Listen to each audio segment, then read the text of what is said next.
Hey guys, and welcome to a brand new episode of The Tara Show. Last week was my favorite episode of all time by far, because not only did I get to open up about how I got into gaming, and you guys get to, understand me better, I also got to read through hundreds and hundreds of comments of you guys opening up about how you got into gaming, which was literally my favorite experience ever reading comments ever. Here are some of my favorites. Augustin Antonio said, "My dad knew that I wanted a PS2 so badly, but we were poor. So he bought a broken one and fixed it for me. My first game love was Resident Evil 4 and I never looked back. Now I have all the PS systems and I'm eternally grateful to my dad."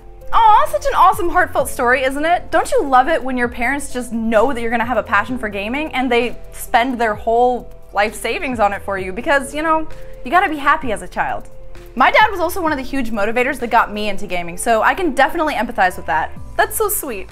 R8J Out said, "Hey Tara, longtime viewer, first time poster. I've been a gamer since my uncle gave me a hand-me-down Pong machine, not the game, the machine, that I played on my huge 13-inch black and white TV back in 1982. When I was about 7 or 8, I remember playing the dreaded ET for Atari 2600. It made me think that I was the worst gamer ever, or that I was slowly going insane because I could never beat it.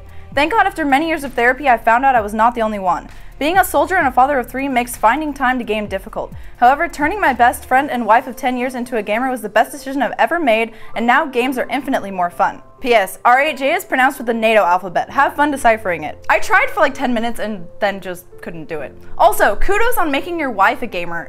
That's the best part of your significant other gaming. You get to find out that your significant other is not only your wife or husband, but your best friend too, because you guys game together.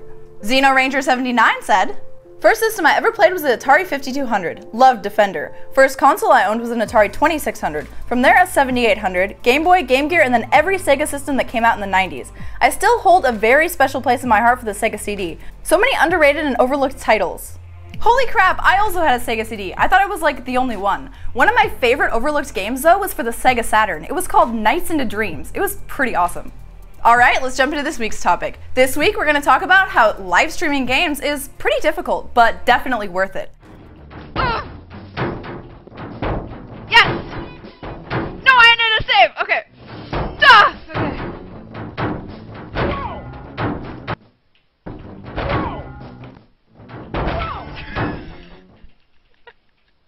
Oh my god, you guys don't even know. You don't even, at all know how I feel right now. What?! As a live streamer, I've had tons of difficulties starting up, getting involved, and a bunch of other problems that you have when you're, just streaming. It's not the easiest thing in the world, but it's definitely one of the most fun things I've ever endeavored upon in my entire life. So one of the things that you guys may not understand is that it's incredibly hard to entertain an audience while still being fair to the audience. So I'm in an intense game of StarCraft or League of Legends, right? And then people are like, "Why are you not interacting with the chat?" And I'm like, I'm gonna do it as soon as I, die with Vigar or something, right? I just can't do it while I'm actually playing the game. And then, my gameplay suffers because I have this stage fright maybe, which I'm pretty much over by now. But it's just eternally difficult to be entertaining and play the game well and interact with the audience. And I feel like the audience is the most important part of it, so interacting with them and taking time to do Q&A is definitely really important. Almost as important as the gameplay. Favorite Pokemon? Mew. What's the most random spot I've had sex in? In the middle of a crowded hot tub and pool. You also have to kind of just open up and allow your life to be, on display. You can't just be reserved and quiet and stuff. You have to be entertaining, right? And while that's never really been hard for me, a lot of people do judge me on it, so you have to have thick skin, definitely.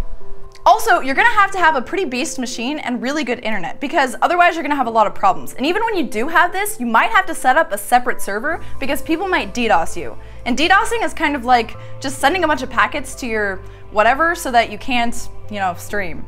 Like that technical definition? Yeah. And now that Google owns Twitch, there's this weird copyright issue that you're gonna have. Back in the day, you used to be able to play any songs you want without any kind of copyright infringement problems unless you put it on YouTube. Now your VODs are actually going to be screened for copyrighted content. So now you can't just play your Spotify list anymore, you actually have to ask to use the copyright, and then you have to go through this huge process of letting them know that you do own the copyright, or that you do have the permission to use the copyright, which sucks. For me, I haven't encountered any problems yet, and I'm not quite sure if I'm going to be using the awesome VOD feature on Twitch anymore because of this. Or maybe I'll just stop playing music. But when you play games like League of Legends or Hearthstone with some kinds of downtime, you're gonna either have to talk a lot more and have a lot more people on your stream to make up for the silence, or I don't know what. And sometimes even game content like game sounds and stuff will be copyrighted, so that sucks. I know this happens a lot with my Super Mario Brothers gameplays on YouTube, which sucks.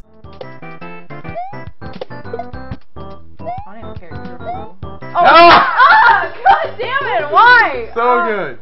Nintendo, your copyright laws are bullshit. So my point is, while streaming has been the most enlightening experience of my life and something I would never take back or never stop doing, it's really hard sometimes. You have to deal with mean stream viewers, DDoSers, problems with internet, problems with a million things, problems with your videos afterwards, editing, and a bunch of other stuff too.